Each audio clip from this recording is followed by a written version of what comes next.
How you guys doing? We're happy to see you, Anthony. Yeah, I'm happy to Kicking be here, man. kicking off the first question is going to be James Lynch from The Score. James, please go ahead. My man. Hey, Anthony, how's it going? Good to talk to you. I'm sure you're thrilled that this fight was rebooked, but you were going to be fighting in your home state of Nebraska. Now you're fighting in front of no fans in an empty arena. Mentally, how different is the preparation for this fight knowing that?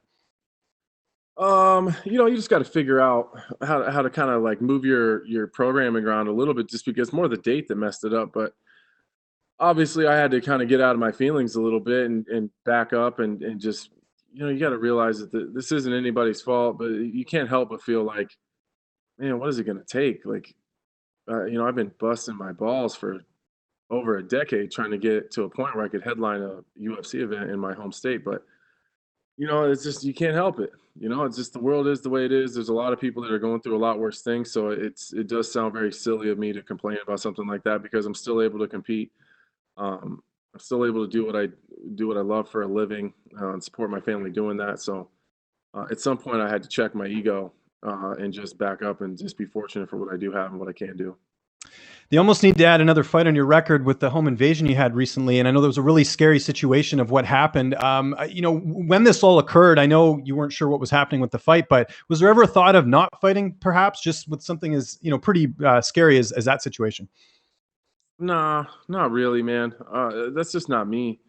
The UFC reached out and made it clear that they were okay if that was something I wanted to do and just focus on my family. But this is not me, man. I mean, would I really be Lionheart if I let something like that put me in a position where I'm going to back out of my previous responsibilities and things? Like I say, I'm going to show up. I'm going to show up. There's no contingencies there. It's not I'm going to show up if everything's perfect or if nothing goes wrong. I'm going to be here, and I'm not going to let some psychopath dictate what I do and what I don't do. I'm going to keep on pushing forward. It's what I tell my kids every day because they're still having problems. Like, you got to put one foot in front of the other, and we'll just deal with it day by day. And how much training did you get at Factory X for this camp? Just because I know the travel restrictions, it's pretty hard to get around. What sort of camp have you had leading into this fight? Well, I was doing a longer camp anyways because I'd been out for so long. So fortunately, I did do that. I started way early. I did the first 3 weeks in Kansas City with James Krause. I did the following 3 weeks in Denver with Mark, and then that's kind of when the whole world kind of shut down. So then the rest of the time I've been in Omaha, but I've got my work in with Mark and James. So Mark left on Friday, James left Omaha Thursday. I've been able to get my work in with them still. And I'm guessing no training with Ian Heinisch. I know he's sort of left the gym. He's going to be training in Thailand now. I imagine you didn't get to work with him at all. No, not at all. Ian was already gone. Okay, gotcha. And last question, big fight, main event. Glover's a really, he's a tough guy to finish, but obviously the landscape of the division right now, do you feel like a finish would sort of put you in that mix right now? Because it's obviously very crowded at the top, outside of Jon Jones. Yeah, man, there's nowhere to sit down at the top of the division. That's for sure, man. It's standing room only up there. I think a dominant performance and a finish over Glover would. I think it puts me in a position to fight whoever doesn't get the title shot. And listen, man, I'm a realist. I know that I didn't have the best performance against Jon, and I'm gonna have to earn my way back to it. But I think that if Reyes gets the title shot, I think fighting either Thiago Santos or Jan Blachowicz, I think that a win over one of those guys absolutely puts me right back into a title fight. Thanks for the time, Anthony. Appreciate it. No worries, buddy. Sorry for leaving you hanging. And next up, we have Louise Greene from MMA Crazy. Please go ahead. Louise Greene, my girl. Oh, she left. Damn it. Louise, do we have you? Oh, she's gone. Got sick of waiting on me. Damn, I was really hoping to see Louise Greene. We'll circle back with her. For now, let's move on to the next one. Damon Martin. Damon, are you ready? Anthony, what's going on, buddy? How are you? Just so you know, I'm just as excited to talk to you as Louise Greene. I appreciate that. We've talked obviously numerous times between the fight cancellations, the home invasion, obviously, so you're probably sick of talking to me at this point. But 2 days away from a fight. Can you kind of put in context the chaotic nature of these last like 2 months of your career coming to this point? I mean, when it's all said and done, you got a book to write basically out of just these last couple of months. Yeah, it's been crazy, man. Just even starting at the handbrake, like I break my hand, I'm all begging for, and look how stupid I look now. I was begging for time off before I fought Gus. Like after, like even the 2 or 3 fights previous, I was saying, man, I need a break. I need some time off. I need a break. And then it's just like, that's just typical, then I break my hand. And then I'm out forever, and then I have the second surgery, and then they have to take the bone from my leg, and then I finally started getting back to it. I wanted to fight in February or like beginning of March, but I had to push that all the way back because I wanted to still headline in Nebraska. So then we pushed it all the way back to April. Then the pandemic happens, and then douchebag in my house, and this shit's just been crazy, man. So I think later on down the road, I think you're right, man. I think we probably do have a pretty cool book to get out. How much does your experience and being a veteran and going through what you've gone through in your career prepare? I mean, nothing can prepare you for what you've gone through, but I mean, do you feel like that has been a help, that you have so much experience that you've been able to prepare, knowing, 3 different fight dates potentially? You always had the same opponent, but again, that even wasn't guaranteed. I mean, there's no guarantee what was going to happen. So, I mean, do you feel like that did help you, that experience, to deal with all kind of the craziness of this situation? Yeah, for sure. I think just being kind of a grizzled veteran, and I think Glover's in the same position. I think we're able to deal with stuff like this a little bit easier. Like neither one of us kind of came up in the golden era of MMA. I've said this before. Like fighting in an empty arena in Jacksonville, Florida, is not going to be the weirdest place I've ever fought. So it's just kind of par for the course for the beginning of my career. Like it wasn't as pretty and as sanctioned and as put together as it is now. So, we've kind of just been there and done that, and this is, and even now going through the whole process now that I'm here, this is way better than anything I ever did at the beginning of my career. So this isn't even that bad. So I know, I mean, like the situations are kind of crazy, but I was still able to get my training camp in. I was still got really, really good work in at home. I physically, I feel better than I felt in a really, really long time. I'm sharp. My conditioning is good. I'm healthy. I'm not too banged up. Like I'm not sore. And mentally, I'm in a good spot. Man, I couldn't out. You could really. I mean, I don't know how much more you could ask for. Yeah. You talked openly about, fighting with a bit of a chip on your shoulder when, people try to take away some of your biggest wins by talking about the other guy. When you beat Shogun, it was, well, that's not the Shogun that was champion, and so on and so forth. And when you fought Gus right after he retires, and, it doesn't take away the victory, but, obviously, when a guy retires like that, it does kind of take away the shine a little bit. Glover's a guy who's a veteran, fought for the title, and obviously been out there. But in a way, do you kind of enjoy having that chip on your shoulder, because it seems like you're always out there with something to prove? Yeah, I think I've always kind of fought like that, and I think it's I don't drink my own Kool-Aid, like I don't believe my own hype. So I think a lot of it is I'm always trying to prove something to myself.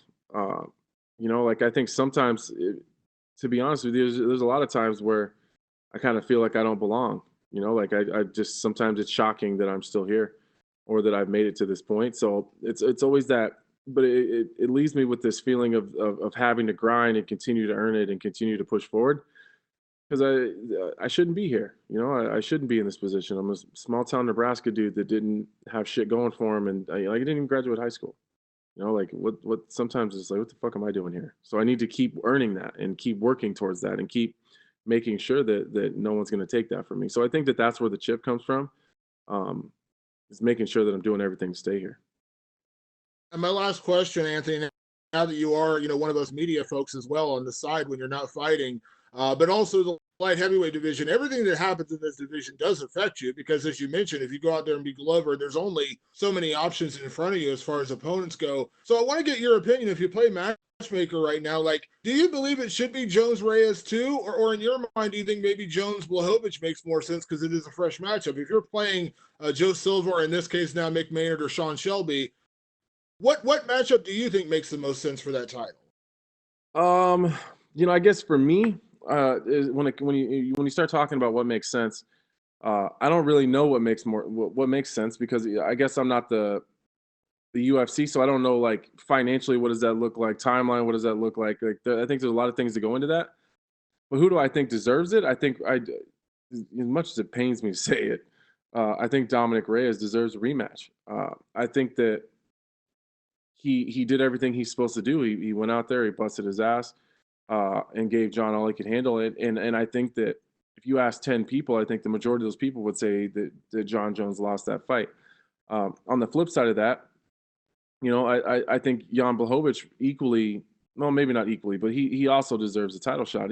But I think Reyes' claim to it is a little bit stronger. Like Blachowicz has a win over Rockhold. Like Rockhold hasn't won since like there's 25ers in the division that haven't ever seen Luke Rockhold win a fight before.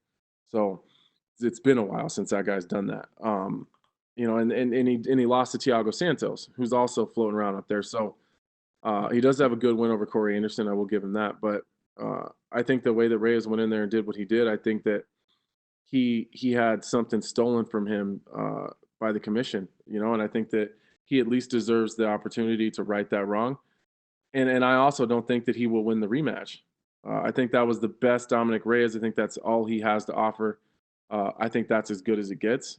And I think Jon Jones tends to do better in rematches, and I don't think Reyes left anything in the tank for later. I think he emptied the tank, and that's all he's got. Thanks, Anthony. Appreciate it as always. Stay in touch. And up next, we'll have Mike Bond from Rolling Stone. Mike, please go ahead. What's up, Anthony? How are you doing? I'm good, man. How are you? Well, thanks. I'm interested to know, you just said a few minutes ago there that, you're feeling really good and everything. Everything can be, going better. We spoke a couple weeks ago. You admitted you were feeling a little run down, a little beat up. At what point did you kind of turn the corner and start feeling, really good again? When we started shortening as you get towards the end of a camp, all the meat and potatoes were like right when I talked to you, we were like just getting towards the end of the suck, when it's just really, really tough and really hard, and your coaches are assholes and they don't give you a break, and you just, they're sitting over there. That's why I said that. But I was right in that suck, where you just grinding and you got to put your head down and no one really cares how you feel. Then you start moving on to where the training sessions are a little bit shorter. Not a whole lot, but a little bit. The contact comes down a lot, so there's not as much impact. You're not, not getting your legs banged up, and so you just slowly start to heal, and then the conditioning part of it ramps up. So you're doing a lot of conditioning stuff, a lot of fast-paced, low-impact type of training. So then you just start to slowly heal, and that's kind of how the peaking process works. Gotcha. And you also said when we spoke that you were going to submit Glover. That's what you were aiming for. No one has ever done that before. I asked him about it. He basically said, bring it on. He welcomes that challenge. Do you still feel this close to the fight, that's how it ends? Yeah, I think it can. Don't think for a second that if I get a hold of Glover's neck, he won't go to sleep. And obviously, Glover and I have tremendous respect for each other. But he jokes around, and you can see the smirk in his face when he's doing those interviews. He knows just as well as I do that if he slips, I will catch him, and he knows that.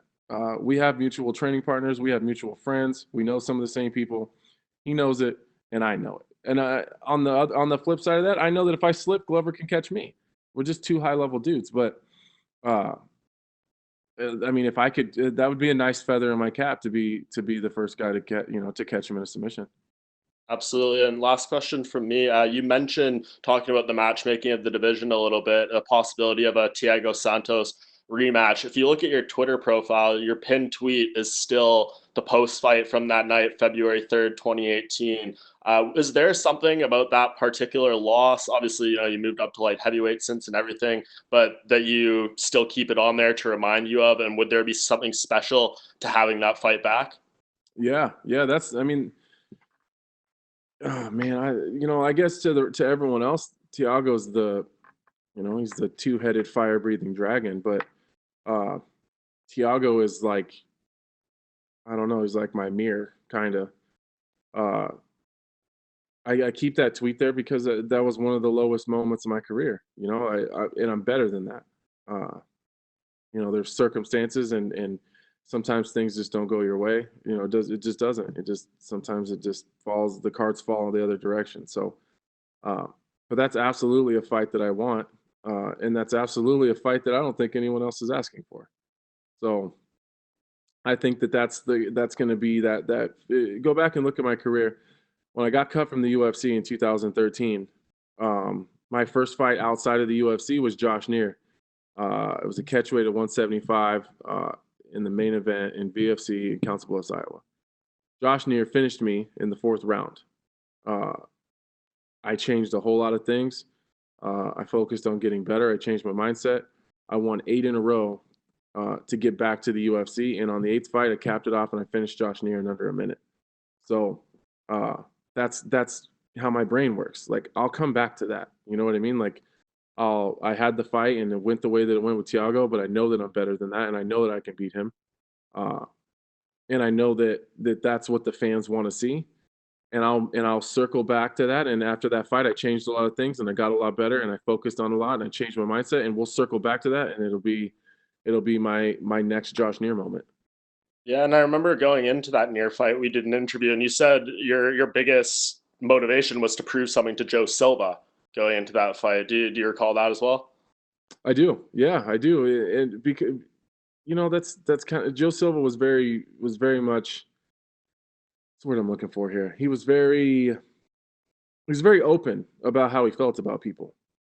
And he made it very clear that he didn't think I was ready to be back. And I'd beaten every top prospect in the entire country. I'd taken every title that was available in on the regional scene.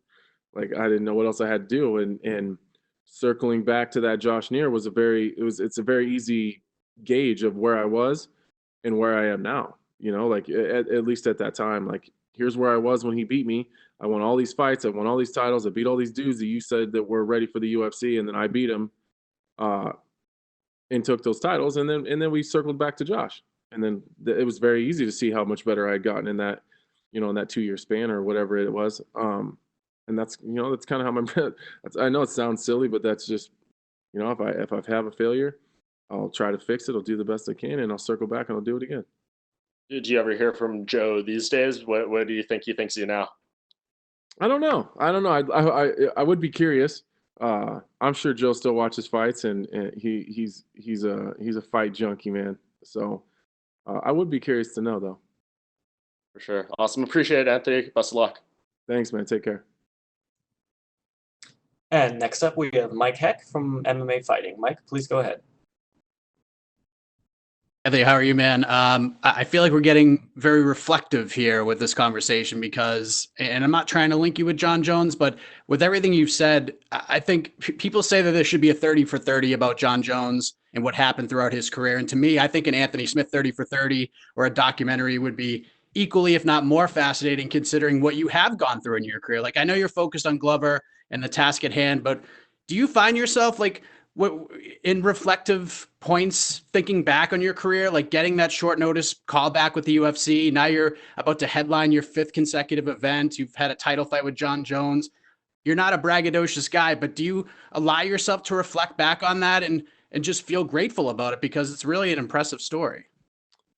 It happens in really short spurts, and it tends to happen when it's kind of those dad moments, where we'll be at the lake or up in the mountains riding razors or fishing or out at the farm or whatever, and I'll just be kind of off in the cut and watching my family kind of just doing their thing. Those are kind of the moments that it happens where I'm, I've created this life for them, or at least the opportunity. I've given them the opportunity to live freely and do whatever they want. And to not ever worry about anything or what in the world just happened. There we go. Yeah, I've given them, the freedom to do that, and that's something I'm really proud of. That it's down to little shit, man. It's like to me, pumping gas and not looking at how much it costs is a luxury. Like, it just wasn't always like that. Just little stuff like that. Like, I'm grateful for little things, and just paying the mortgage and not worrying about it, like just little stuff, and the freedom to be at all my kids' events whenever I need to be, because I don't have to work a 9 to 5 like a lot of people do. So it's just moments like that. I'm super grateful, but I feel like if you sit down too long, it makes it hard to get up, and I don't want to sit down and reflect. I can do that when I'm all done. And then last thing for me, if you go back and talk to the 2013 Anthony Smith, what would you say to him? Because it seemed like everything sort of worked out the way you had hoped for anyways. But if you could go back and tell that guy something, even at the sort of the darkest point of that year, what would you say to him? I would tell him that he was right, probably. I was doing a lot of bullshitting back in those days. It's kind of one of those fake it till you make it moments. Like I was saying the right things, and it's like I was talking myself into it, but I didn't actually know if I was going to make it or not. I had no idea. I'd fought up to that point to make it to the UFC. I made it about 3 minutes in my UFC career and blew my knee. So like, I didn't actually know if I'd make it back. But if you asked me, I'd have told you straight up out loud, like, I'm gonna do this shit and I'm gonna be at the top of the world. But deep down, I didn't actually know. So I would probably just like, tell him he's right. Like you'll be fine. Awesome. Thanks, Anthony. Good luck. Thanks, man. And that is all the time that we have for today. Thank you so much for joining us, Anthony. Hey, no worries, man. You take care of yourself.